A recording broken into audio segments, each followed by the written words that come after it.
brought to you by Nova शुद्ध घी। जब जब खाए दिल खुश हो जाए, सदियों का नोवा शुद्ध देसी घी, सपना स्वस्थ भारत का। I love घी घी घी घी घी घी। हरियाणा में बाढ़ से हुई तबाही और सरकार की ओर से दिए जाने वाले मुआवजे को लेकर राजनीति शुरू हो गई है। दरअसल गुरुवार को पूर्व सीएम भूपेंद्र हुड्डा यमुनानगर में बाढ़ प्रभावित इलाकों का दौरा करने पहुंचे थे। इस दौरान भूपेंद्र हुड्डा खुद ट्रैक्टर चलाते दिखे और बाढ़ प्रभावित गांवों का दौरा किया। ट्रैक्टर पर भूपेंद्र हुड्डा के साथ साथ कांग्रेस कार्यकर्ता और नेता तो थे ही, साथ ही कांग्रेस सांसद वरुण मुलाना भी मौजूद थे। बाढ़ प्रभावित क्षेत्र का जायजा लेने के बाद भूपेंद्र हुड्डा ने मीडिया से भी बात की, जिसमें उन्होंने हरियाणा को बाढ़ प्रभावित राज्य घोषित करने की मांग की और केंद्र सरकार से तुरंत विशेष पैकेज देने की अपील की है। साथ ही उन्होंने राज्य सरकार की ओर से घोषित किए गए मुआवजे को लेकर कहा कि सरकार की ओर से किसानों को कम से कम 60 से 70 हजार रुपए प्रति एकड़ मुआवजा देना चाहिए।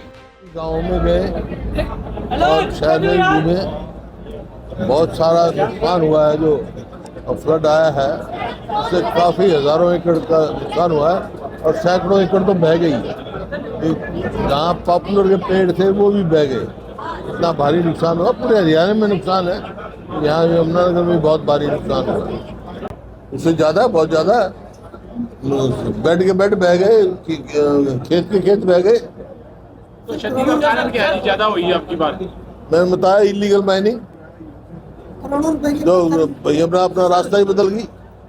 हालांकि बारिश भी ज्यादा हुई है और सालों से, लेकिन जो ज्यादा नुकसान हुआ वो इलीगल माइनिंग की वजह से भी कंट्रोल नहीं हुआ और समय पे कदम नहीं उठाए। तो काफी हजारों एकड़ जो है फसल बर्बाद हो गई। यहाँ गन्ने की फसल बर्बाद हो गई और कई जगह तो पॉपुलर के पेड़ जो है वो भी बह गए। अभी जिस गांव में के अंदर गोदड़ी और वहाँ छोटा बीबीपुर और छोटा लापड़ा, यहाँ पर जमुना पॉपुलर वो रखे थे वो ही बह गए। तो बड़ा भारी नुकसान है, इसमें कोई दो राय नहीं। और शहर में भी काफ़ी नुकसान हुआ। तो आज हम आए हैं सारा देखकर, लेकिन सरकार की तरफ से जो मदद मिलनी चाहिए थी, जो वो दिखाना चाहिए था, जो जिस तरीके से मदद करनी चाहिए, जो कंसर्न होना चाहिए, वो मेरे को नज़र नहीं आया इस सरकार का। कोई, मैंने तो ये देखा है, पंजाब में प्रधानमंत्री जी गए, कृषि मंत्री आए, हिमाचल में गए, तो हरियाणा में नहीं आए। हरियाणा की भी कोई 17 लाख एकड़ के करीब फसल बर्बाद हो चुकी और 5000 गांव इफेक्टेड हैं। 11 शहरों में पानी है, 72 कस्बों में है और मतलब सैकड़ों वार्डों में पानी है। तो इसमें इतना भारी नुकसान है। 95 में भी इतना नुकसान नहीं हुआ था। 95 जो फ्लड आया था उसमें भी इतना नहीं हुआ जितना आपके नुकसान हुआ है। आप ये देख रहे हैं, गन्ना की मतलब गन्ने की जड़ी सूख गई, गल गई, गन्ने का नुकसान है। और धान का आप देख रहे हैं, तो ये बड़ा भारी नुकसान है।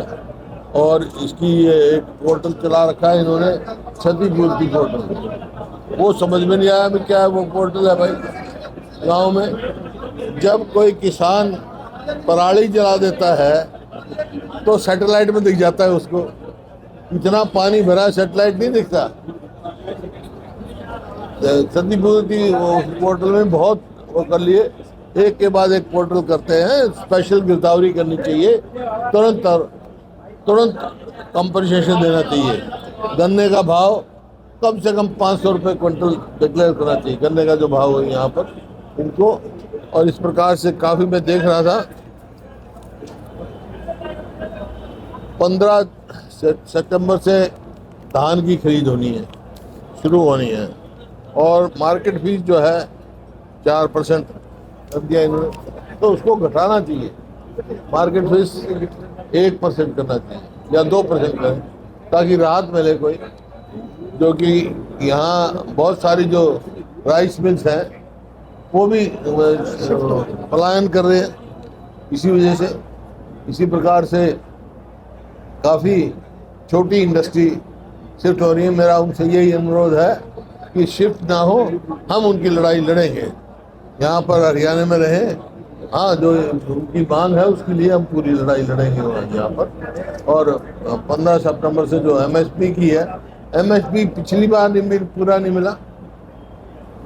प्रधानमंत्री फसल बीमा योजना है, उसमें कंपनियां बस पैसा कमाती हैं, बीमा कंपनियों का ही मुनाफा हुआ है, किसानों को नहीं। जितना प्रीमियम दिया है उतना भी नहीं हुआ। 60,000। हाँ, और कंपनसेशन कम से कम किसान को 60,000 से लेकर 70,000 रुपये तक मिलना चाहिए, क्योंकि ये फसल तो गई, कई जगह तो अगली फसल भी नहीं बोएगी। किसान का बड़ा भारी नुकसान है। कहीं कहीं दुकान का है या तो किसी के मकान का है, ये तुरंत की जाए। कितने तो लोग मर चुके, यहाँ पर इतना भारी फ्लड आया, तो इसको आपदा जो है क्या नाम करनी चाहिए, बाढ़ग्रस्त प्रदेश डिक्लेयर करना चाहिए। और कृषि मंत्री को भी आना चाहिए यहाँ, प्रधानमंत्री जी को भी बुलाना चाहिए। सरकार, हरियाणा सरकार की विफलता है जो प्रधानमंत्री यहाँ नहीं आए। और अब मेरा आग्रह है हरियाणा सरकार से भी और केंद्र सरकार से भी, स्पेशल पैकेज दें हरियाणा को, जिस तरह पंजाब में दिया है, वहाँ दिया है। ये 7,000 से लेके 15,000 रुपये तक कंपनसेशन इन्होंने अनाउंस किया किसान के लिए। क्या भाई, इतने का तो खाद लग जाता है, खाद का क्या भाव हो गया, यूरिया क्या भाव होगा। हमारे समय में GST ना खाद पर थी, ना कीटनाशक दवाई पर थी, अब GST लगा के इतना भारी भाव हो गया, इतना तो खाद लग जाता है। तो ये आप है, इसको बढ़ाएं। 7,000 से लेके 15,000 रुपये तो एक किसान का मजाक उड़ाने की बात है। उसका नुकसान पूर्ति कहाँ है, क्षतिपूर्ति कहाँ है, तो और जख्म पे नमक छिड़कने की बात है। तो ये ज़्यादा से ज़्यादा इसको कम से कम 60 से 70,000 रुपये एकड़ वन बाय वन। पशु मरे हैं, आदमी मरे हैं, मकान गिरे हैं, दुकानों का नुकसान हुआ है, हजारों पशु बह गए।